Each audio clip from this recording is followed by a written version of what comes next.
good, y'all? It's your boy, The Shows, and if you're new to the channel, welcome to Shows World TV. So today, I'm going to be talking about 10 types of annoying people you will see on the subway, or basically who you will see on the train in New York City. Now, if you're not from New York City, you're probably not familiar with that, but I'm going to touch on that today. So before I move on, I need you to please hit that like button, subscribe, and turn on your post notifications to get more videos from me. Alright, so let's just get into it, right? Now, see, I made a list here because there's a lot more types of annoying people that are on the train in New York City. If I get 20 likes on this video, I will make part 2. So let's go. Number 1, the door blocker. Now, I'm not talking about when the train is crowded. I'm not talking about when it's just impossible to get a seat. I'm talking about the people who just stand in front of the doors before you even get in or get out of the train, and they know fully well that there's a lot of room for them to at least get a seat or to be out of the way so that they're not blocking people trying to get out or get in to the train, you know? You're gonna see that constantly. I would say a lot more than average on any given basis when you're on the train. Number 2, the seat ejector. Now, if you have ever been in a crowded train, you've been standing in front of people who are seated, you know who the seat ejector is. That's the person who just flies out of his or her seat when the train's about to pull into a station, and they don't even say excuse me, they just bum rush you. They rush out like as if they have no kind of courtesy. Now, I know I love to say that New York City is one of the rudest cities in the world, and I don't know if that's still true, but I get you're trying to get to your destination, but could you maybe do it with just a tad bit of courtesy? I think that would be appreciated by everybody that's on that train, so that they're not having to second guess or to guess if you're gonna get off the train. You know what I mean? Just be a little mindful of that. Number 3, the kid mishandlers. Now, before the parents sound off on me in the comment section or anything of that nature, let me just say, obviously not everyone with kids on the train are terrible parents. Every once in a while, you'll see those parents who are not watching what their kids are doing. Got the kids running around in the train, touching other people, possibly kicking people. They're running around on the poles and all that. Like, nobody wants to see your kid, you know, basically acting a fool and you not being able to control the situation. I would say, yes, more often than not, children, much like pets, I'm not calling your children pets, let's just be very clear about that, but much like pets, you know, if you don't watch what they're doing, especially the toddlers and the people who are like, I'm gonna say at least 5 years old and up and whatever, right? You know, if you don't watch what they're doing, they're gonna be doing a lot of crazy things, okay? So try to be more, you know, aware of what your kids are doing when they're on the train, so that way everyone can have a more enjoyable ride home or on the way to work. Anyhow, okay, so number 4, the Bluetooth / phone speaker people, okay? Now, these are the people who come on the train blasting their loud music through the Bluetooth speaker or through the phone speaker, right? Now, there's this device called headphones, and maybe you should consider using those more often, because nobody asked for your added soundtrack while on the train. Whether it be morning, afternoon, evening, late night, I don't care. I don't care if you were coming home drunk. Nobody wants to see that, okay? That is disturbing, and also, again, it's a lot louder than you think. Like, even with people with headphones probably can't hear their own music now because of what you're doing. Look, you want to play that in your house, cool. You want to play that when you're out in the public, cool. But when you're on a train, you're sharing space with other people, nobody wants to hear that, okay? And that's just how it is. And people of all ages can agree, sometimes that is just a little too much, okay? Use headphones when you're on the train. At number 5, the makeup mirror. Simply put, those people who come on the train thinking they are supposed to be doing their makeup while on the train. Now, this isn't necessarily all the way annoying as much as it's probably just a little obnoxious, because it's like, you should have did all this before you left your house, okay?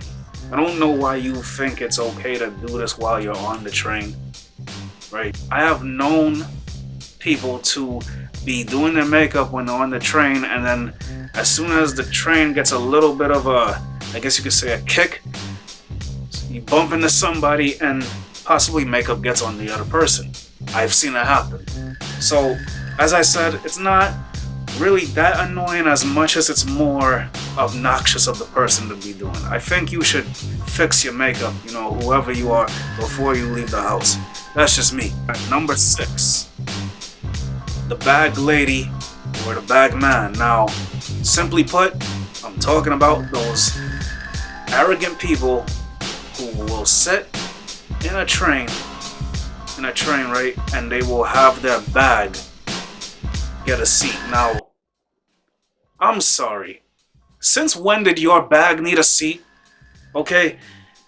You know how many times I've come into a train, especially a train where there are seats available, but because this person decided to have their bag on a seat, I can't get a seat. Do you understand how stupid you look?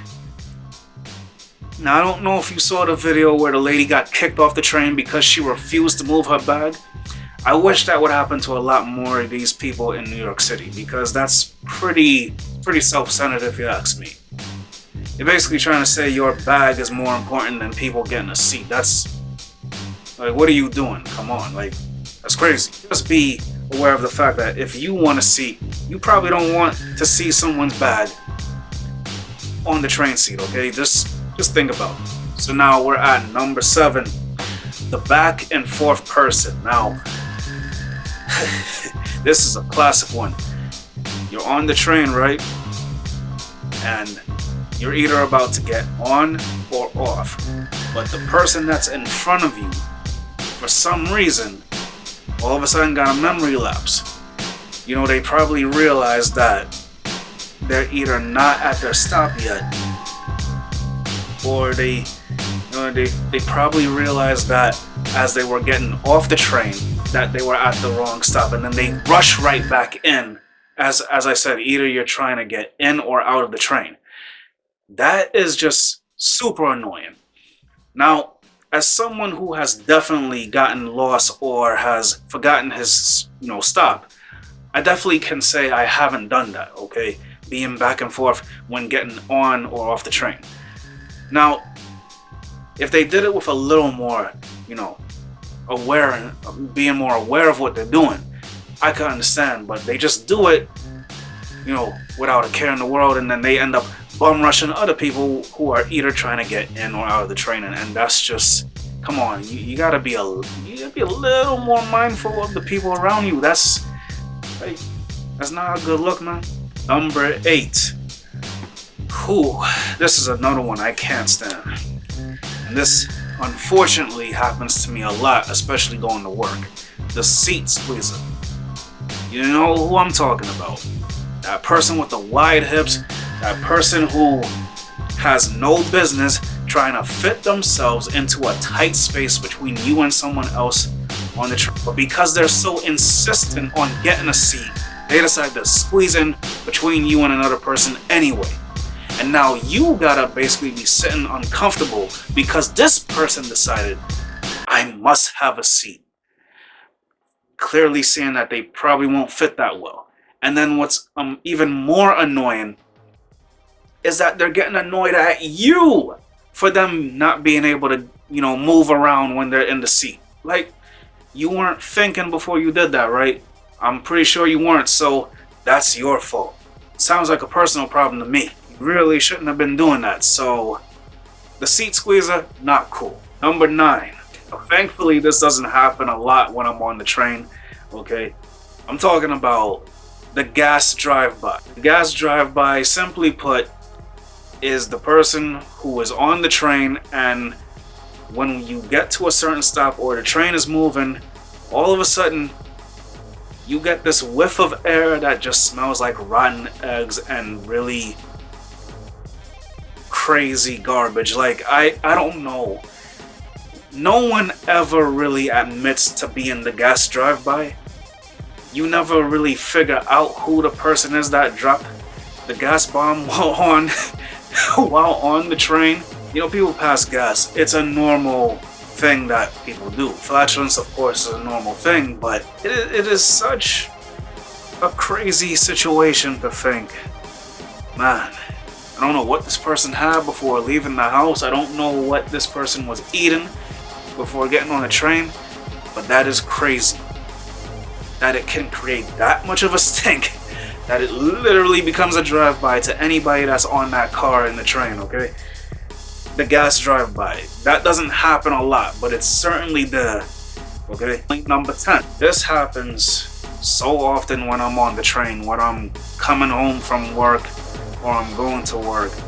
This is definitely a more common thing than probably all the other ones I just mentioned. I'm talking about the megaphone. Basically, I'm talking about the person that's on their phone and talking so loud that the whole entire train car can hear the conversation. Like, bruh, or woman, like, what are you doing? We don't want to hear your conversation about the family member, the deadbeat family member that keeps messing up with money, or we don't want to hear about how you're gonna be going to some crazy party later on, and you're talking at the top of your lungs that the sound is literally echoing off of the train car, and everyone in there can hear your conversation. Just stop. Get some help. That was my 10 types of people who are annoying that you will see on the train in New York City. Now, like I said earlier, if this video gets at least 20 likes, I will do part 2. If you enjoyed this video, please hit like, share, comment, and subscribe for more videos from me. Turn on your post notifications, okay? I make new videos for every Thursday. So don't forget to hit the bell, alright? And also, follow me on Instagram and Twitter to be updated with everything I've been doing. And if I haven't told you already, I'm on the Like app at World Shows. I'll put that link in the description down below, where I make other videos that I can't show on here because of copyright claims that could happen. It's your boy, The Shows. I will see you guys next time when I upload. Peace.